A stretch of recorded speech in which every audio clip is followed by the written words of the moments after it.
Pasensya na, no, nalimutan ko yung pag-insert nyo sa aking love life, no, in behalf sa aming pamilya o despite, no, sa pagkikipagdigma, maraming mga karanasan sa pagkikipaglaban, ang hirap, pero bilang tao, meron din tayong natitirang pagmamahal, no, sa kapwa tao.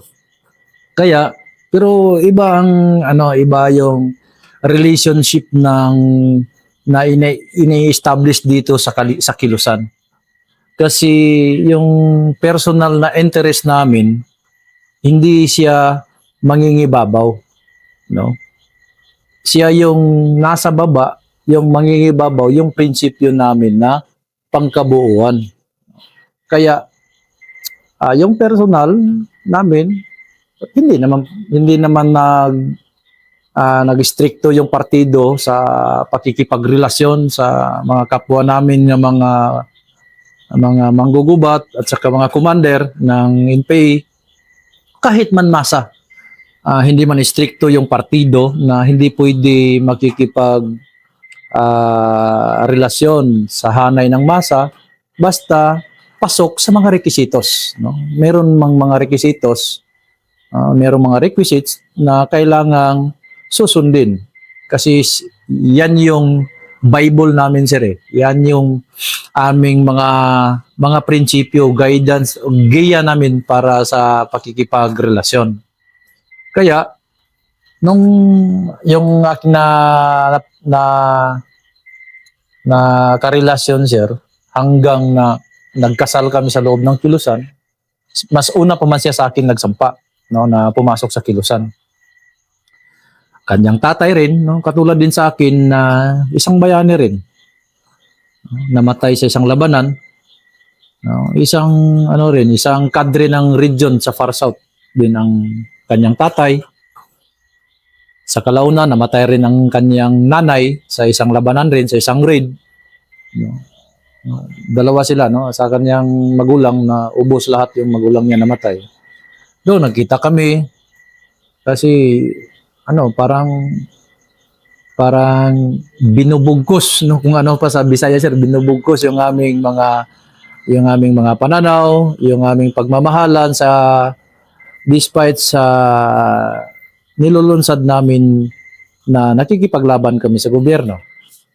Kaya ang mga proseso na yan, sinusunod namin ang mga batas ng partido sa pakikipagrelasyon.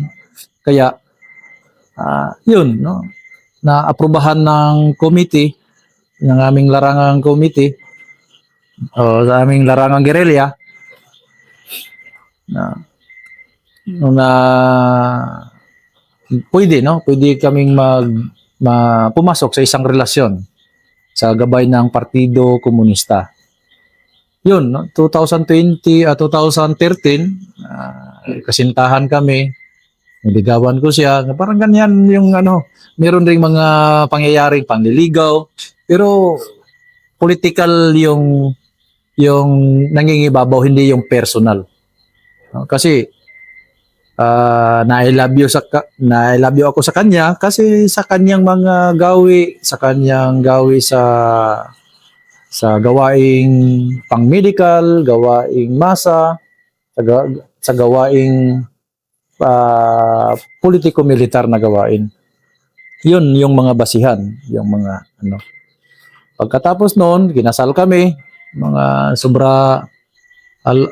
year kami na relasyon, na kasintahan, pero hindi kami hindi kami nagsabay sa isang unit.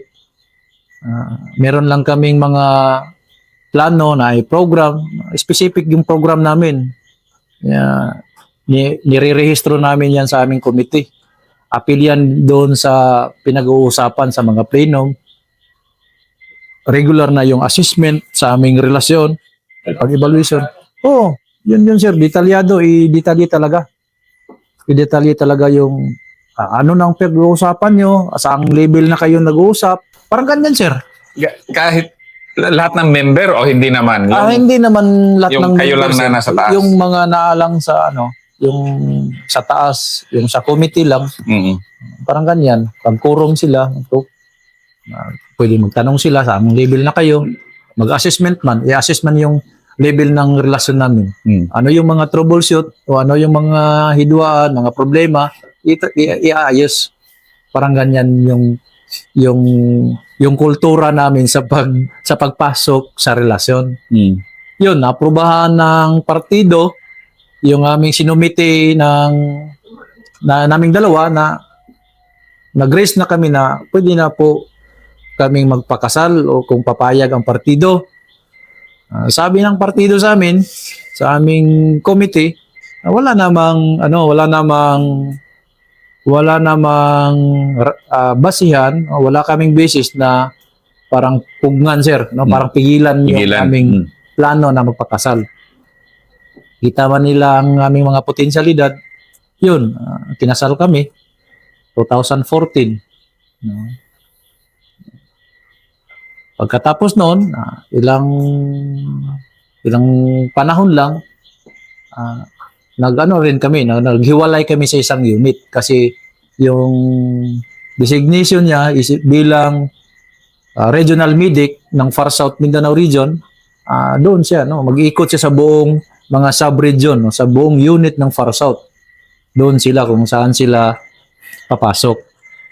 Kaya hindi talaga matagal kami nagkasama, no? Kasi iniiwasan man talaga ng partido para yung mga tentasyon sa loob ng kung magkasama, yung mga tentasyon na ipagbabawal talaga ng partido.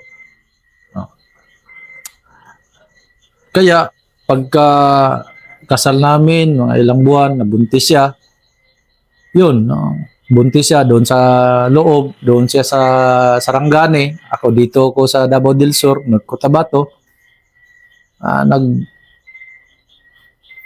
Bagbaba niya, malaki na ang kanyang tiyan, tapos doon na sa masa, doon na sa aming masa na Ganun talaga ba? Ganun ba talaga kayo? Talagang pagbuntis sa masa, hindi doon sa bahay? Yun talaga, sir, yung tradition or parang SOP namin, sir, ba? Na para safety yung kasama namin na mga anak, kailangan namin i-safety ang amin kung saang area. Hindi doon sa kanilang comfort zone nila. Na bahay nila? Na bahay nila or parang dyan sa kanilang teritoryo, hindi rin. Pwedeng sa ibang teritoryo doon sila mag-stay. Kaya para hindi sila ilado, hindi sila known doon. Parang parang mas kampante ang sitwasyon. Yun, kapag kaanak namin ng isa, yun, hindi na siya bumalik sa Kilusan. Doon na lang sa aming bata. 2015 yun. Pero hindi na siya active? Hindi na siya aktibo sa Kilusan kasi concentrate na siya sa pag-aalaga sa aming bata, sir. Walang problema yon? Walang problema. Sa Kilusan? Wala mang problema kasi sabi man niya na yung kahilingan ko, ang aking gusto na mag-alaga sa bata, pero mga ilang panahon lang ito, babalik man ako sa Kilusan, sabi niya. Kasi sabi ko sa kanya, hindi ka dapat magtagal dyan kasi yung security mo at saka yung parang maano ka lang ba sa maliit na gawain, yung pag-aalaga ng bata, parang personal yan. Kailangan na yung doon pa rin babalik na... parang ganyan, sir. Na tayo ay mga pinanganak bilang mga komunista. Kailangan natin iwanan ang bata. Parang sa ating experience ba na iniwan tayo, kailangan dito yung konsentrasyon sa hukbo. Pero si misis mo, hindi niya tanggap sabi niya, sa akin, hindi ko pa kaya na tatalikuran ko ang bata. Kasi yung hindi ko iparanas yung naranasan ko sa aking bata. Sabi niya, anak ko, ano ba, wala ka ng pagmamahal sa partido, no? Asa nga meron pa man akong pagmamahal sa partido, loyal naman ako sa partido. Kailangan lang ano lang kana i-consider yung aking pananaw ngayon. Yun yung sige, wala namang problema yan. Wala namang problema. Hanggang yung mga kapatid ko rin ano na yung pagka 2020 doon na nagsimula. Pero yung sa time na ni Tatay Digong, doon na nagsimula yung ano panghihina ng kilusan. Bakit? Ano talaga sir? Siguro malaking impact 'yon sa dinaranas na internal problem ng CPP. Sumabay. O sumabay sir ba? Kasi mayroong malaking problema sa loob ng liderato ng partido. Malaki talaga ang problema. 2000 nag-peak na siya ng 2016. Doon na siya talaga malaki na talaga ang problema ng partido. Hindi na magka-ayos ba? Yun. No? Parang pag sa campaign ng NTFL Cup, sa campaign ng gobyerno, at saka yung disenyo ng campaign sa military, yung FFO, Focus Military Operation, at saka yung sa triads ba, yung pag-implement ng triads, yung sa CMO, yung sa Intel, at saka yung Focus Military Operation, ano talaga, parang timing talaga ba ang approach ng military. Kaya doon nagsimula ng pa-down ang aming hanay. Meron ng mga ilan-ilan pa surrender, yung mga top leader namin. Pagka 2018, meron ng mga nag-surrender January. Yan ang top leader nyo. Yes sir. Tapos sinaparago 2015, di ba? 2015 man na-paralyze na-neutralize si Parago. Oris. Yung pangkalahatan sa Mindanao, na ano kasi, no? Oo. At saka yung aming secretary noon na missing, nawala rin. At saka yung CEO ng ROC namin, si Bobo that time, siya yung advisor namin sa region.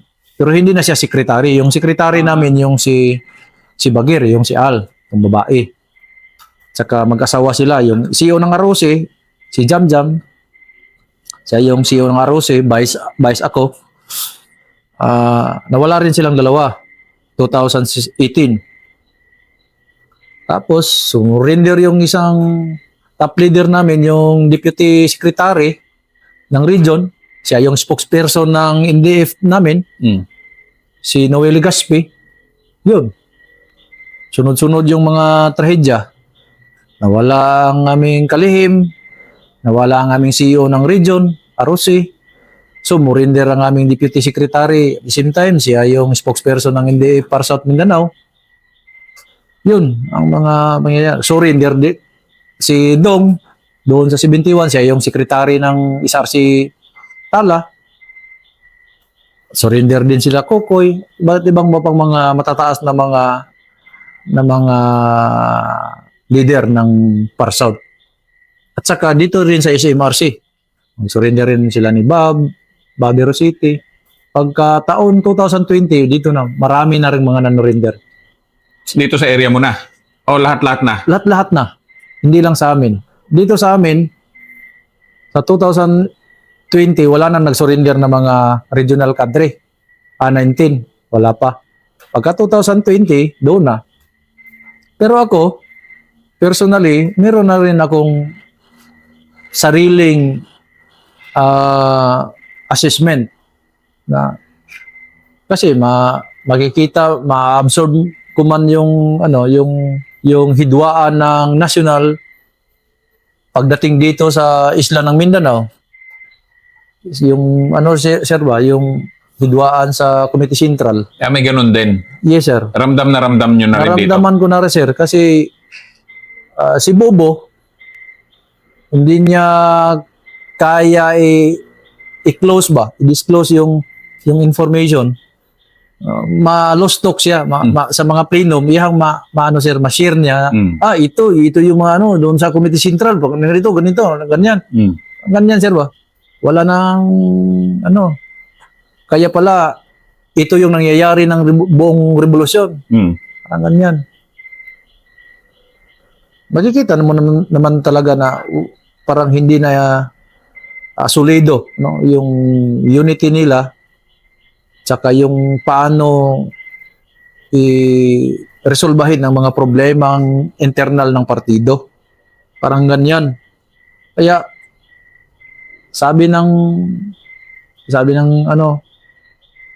sabi ko, bakit yung mga matataas na mga kadre, bakit sila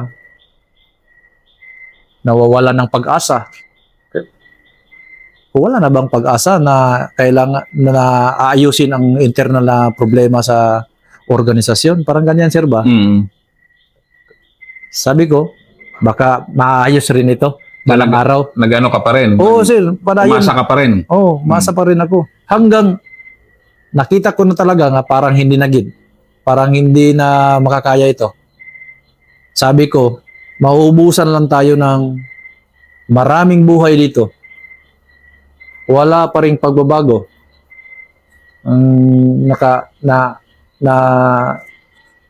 Tatak sa aking isipan, sir ba?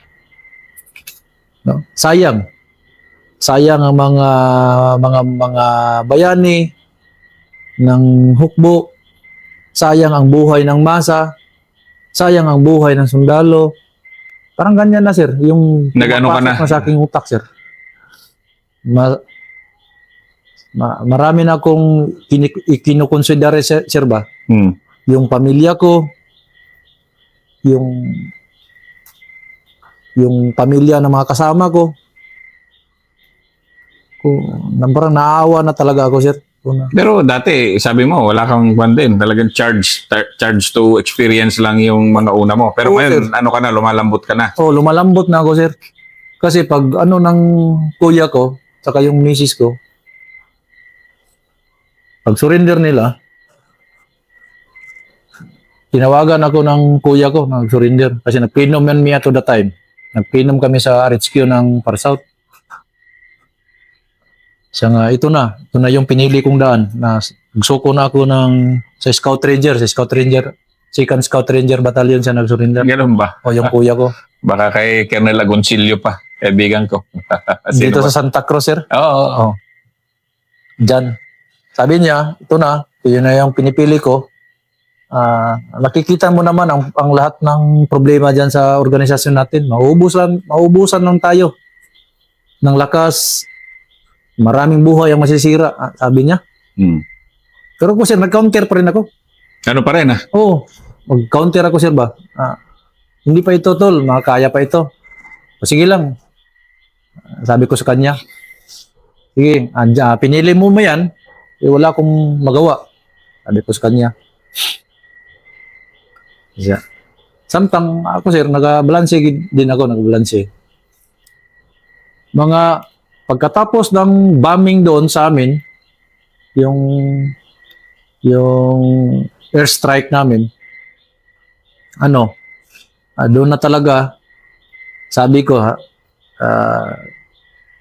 padayon yung aming mga plenum meetings namin ng region, sige pa rin ng hidwaan. Yung mga matataas namin, saka meron maraming mga, si Bobo, maraming mga negative na mga komentaryo niya doon sa mga taga national. Siya na rin mismo. Siya na mismo rin. Siya na mismo nagsabi. Sabi ko, bakit hindi kayo man ang nandoon sa 2nd Congress, bakit hindi nyo naayos yan ng mga problema natin? Ito. Ang daming mga Sige. Kung ganito, walang paroroonan ng ating pakikipaglaban, masasayang ng ating buhay. Yun, isa sa mga pinakaano ko talaga. Pag-process ko sa aking ideolohiya, parang hindi na ako kumbinsido. May anak ka na rin. Ha? Ano epekto ng anak mo sa'yo sa mga panahon na yon? Ano sir, parang mamimiss ko na yung mga anak ko. Parang ano ko talaga na at kung kapag dito pa ako sa ganito na sitwasyon, parang wala nang magandang patutunguhan ng pakikipaglaban ba? Kasi wala nang parang hindi na ako kumbinsido talaga na sa ideolohiya na. Sa aming ideolohiya na pinaglalaban, parang hindi na ako kumbinsido na tama pa ba ito ang ating pinaglalaban ng mga prinsipyo na ito yung problema ng partido. Useless ang ating ipinaglalaban. Sasayang rin ang mga buhay natin, buhay ng mga Pilipino. Kaya, napag-isipan ko na ang dami na naman nilang nagsusurrender, hindi naman sila ginagalaw ng gobyerno. Kasi yun yung propaganda sa inyo, papatayin kayo, di ba, pag mag-surrender? Sir. Siyempre, ako sir, known kay ko sir. Dito sa brigade, sa iba't bang mga batalyon dito, sa Sok Sergeant, parang nag-aalanganin pa rin ako sir. Baka mayroong mga batalyon na yung galit nila sa akin, baka Kasi nga talagang ka dito, matindi ka rito sa kasi area. maraming mga na tamaan, na patay. Maraming mga talaga. Pero napamangingibawan ko sir na mangingibabaw ang aking isipan na hindi talaga ako gagalawin ng military. Parang meron naman silang transformation. Parang ganyan sir ba? Kasi inobserbahan ko yung mga nag-uuna yung mga commander na nag-surrender. Kung hindi, mas lagi ginalaw. Kapatid mo, di man ginalaw siguro. Hindi man ginalaw. Pero ang sabi ko, kasi hindi yan gagalawin ng aking kapatid para magkapag-provide ng saktong impormasyon. Kung gagalawin nila, hindi siya magkapaghatag ng impormasyon na, tol, wag ka nang bubaba kasi nakaranas ako dito ng pagmaltrato or hindi, inaabusuhan ako ng military. Pero, hindi naman, kasi ina-counter ko man yung iba, yung mga ibang mga surrendery, yung mga kadre, wala naman. Maayos naman ang kanilang pamumuhay. Ito na lang. Nagtawag ako kay mama. Kuma, okay lang ka ba ma na magpahulay na ako, mag-relax na ako. Kasi si mama mo, nasa team talaga. Wala na siya sa unit. Pero hindi na siya sa arm. Andyan na siya sa baba, sa white area na siya. Pero hindi pa siya nag-surrender. Hindi pa siya nag-surrender. Doon na siya sa white area. Sabi ng mama ko, ikaw kapag nanghinaan ka na o yung pananaw mo, walang problema yan, sabi niya. Kasi okay naman si kuya mo, sabi niya. At parang kinumbinsin niya ako na, sige, magbaba ka na. Yun, nakakame up ako ng desisyon na bababa na talaga ako. Mag-surrender na talaga ako kasi yun, yung isa sa hindi na ako kumbinsido ng aming prinsipyo, ng aming ideolohiya. Saka nakikita ko naman na yung ginagawa ng gobyerno. No? Nagsisimula na, nakikita ko na yung ginagawa ng gobyerno sa mga maliliblib na mga lugar. Na totoo. Kahit pa paano, meron. Oo. Yung infrastructure, yung farm to market road, meron na. Yung mga services ng gobyerno, kahit pa paano, makarating na doon sa mga maliliblib na mga lugar. At saka makukumbinsi na yung mga masa. Ang sabi ng masa sa amin, nag-provide na ang gobyerno para lutasin ang problema natin. Parang ganun na sir ba yung appreciation ng masa? Parang sa amin, nanghihinaan ng tiwala yung masa na namin sa inyo? sa amin. hindi na sila parang ganon, sir ba? So, nanghihinaan ng loob ang masa, yung kanilang determinasyon para mag-ambag sa revolusyon, parang ganyan. Ang masa, ay okay naman kami dito, parang ganyan. Hindi naman sila magdirekta na, wag na kayo dito. Kasi, mag-aalanganin man po ang masa, mag-aalanganin sila.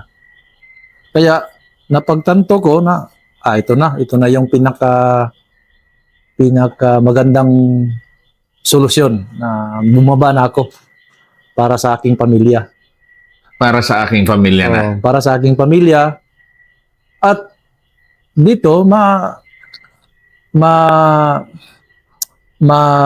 mapatuloy ko rin ang aking adhikain na magtulong sa bayan, magtulong sa masa, sa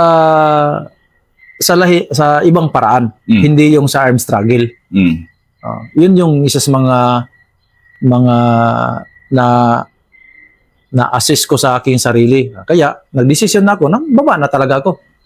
Kasi nakikita ko man yung mga ibang mga surrenderi na meron na silang mga ginampanan na mga responsibilidad. Na patuloy sila yung adhikain na magserbisyo, magtulong ng masa. Makikita man namin yung mga surrenderi, nagtulong sila ng masa. Sa pag-oorganisa para sa livelihood ng masa. Yun. Parang revolusyonaryo na rin sila kung tingtingnan mo. Pero revolusyonaryo sila na nakaangkla sa giya ng gobyerno. Sa gobyerno. Parang ganun, sir ba? Parang ano pa man ang dahilan na maghawak tayo ng sandata na meron namang ganitong paraan pala. Grabe, no? Gagawin natin. Haba ng struggle mo. Alam, buong pamilya nyo. Okay. Parang ganyan to, sir. Na ano. Kaya pag surrender ko, surprise ko yung misis ko na mag-surrender. Papasundo ako ng tropa dito sa 39th IB. Papasurrender. Doon na nagsimula na ano na ako. Pero grabe yung struggle ko talaga na doon sa pinaka-peak na malakas, yung matibay, yung pagka-fighter talaga. No, parang kung titingnan mo parang ano ba, parang walang pag-asa na magbago. Ganun ba nun? Ganun kakatigas na rin nun? Ganun Oo. brutal. I mean, nakilala ka dito ng military commander talaga ng NPA. Na yung sa tingin mo nun, wala ka ng, dahil masyado ka ng Oo, sir. Yung paniniwala ko na yung prinsipyo na aking kinagisnan, malalapat din ito sa hustong proseso. No? Kaya ngayon, titingnan mo, sir, kami dito na mga former rebels o friend rescued, nag-oorganisa kami sa aming hanay. No? Nag-unite kami para pag-isahin ang aming lakas, para maitaguyod ang aming minimiti na maka-contribute sa lipunan sa ating gobyerno para sa mamamayang Pilipino. Sa ibang pamamaraan na lang. Sa ibang pamaraan, sir. No, na kami yung nagtutuloy parang sa aming federation ngayon, hindi pa man wala pa kaming sapat na pondo para ibigay na ang tulong at serbisyo ng masa, bigay namin. Hindi pa man kakayanin namin, kaya kami yung tutuloy, kami yung dudugtong doon sa mga iba't ibang mga agency ng ating gobyerno. Kung ano yung sitwasyon nila, ano yung concern, ano yung pinaka basic talaga na pangangailangan ng masa doon sa mga maliliblib na lugar, kami yung mag-i-explain, Kami yung maghanap ng mag-explain, magpaintindi ng agency na ito yun, sir, ma'am. Para ito yung mga concern ng masa. Kapag hindi ito natin ma-address, hindi natin to magawa ng ng program, vulnerable ito na magagamit ito sa pag-reorganisa sa mga NPA. Kaya doon na paraan, nakakatulong kami sa mga mamayang Pilipino at saka sa ating gobyerno. Tama yan talaga. Dahil ngayon, nakita nyo naman na talaga nagtutulungan din ng ano na. Iba na rin talaga mula nung siguro panahon ng father mo. Iba na rin yung military, yung LGU. Malaking ano sir, malaking ano yung sa kanilang time sa ngayon, iba na rin. Kaya yun, nakikita na rin namin na parang nanghihinaan ka talaga parang mawawalan ka ng pag-asa ba na wala na talaga pag-asa ang revolusyon, hindi na talaga ito epektibo sa ganitong pamamaraan. Kailangan na nating magtulong-tulungan sa ganito na sistema na nagsama-sama ang gobyerno, tayo, para maihatid natin yung serbisyo para sa masa. Parang ganyan na sir ang aking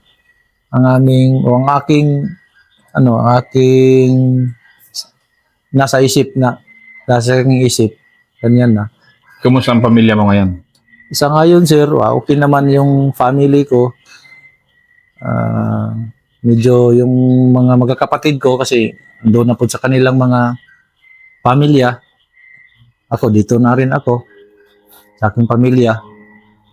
Wala namang problema, sir, in terms of yung buhay lang, sir, na wala. Hindi man kami naghahangad na madato or mayaman. No. Ang sa amin lang, mamuhay ng tahimik, payapa, at saka mabati, no, or namin na yung karapatang pantao ginagalang, ganyan. Happy na kami sa ganyan na paraan, sir. Kasi yun yung minimithi namin noon, na hindi man nakikipagbarilan kami, nakikipagpatayan para magiging mayaman, hindi man, para marespeto yung karapatan ng pantao bilang mga Pilipino. Kasi tayo ay mga Pilipino, dapat tayo rin ang magtutulungan sa ating mga problema. At dyan nagtatapos ang kwento ni Belly Berana Jr. Kasama na namin dito sa 39 IB.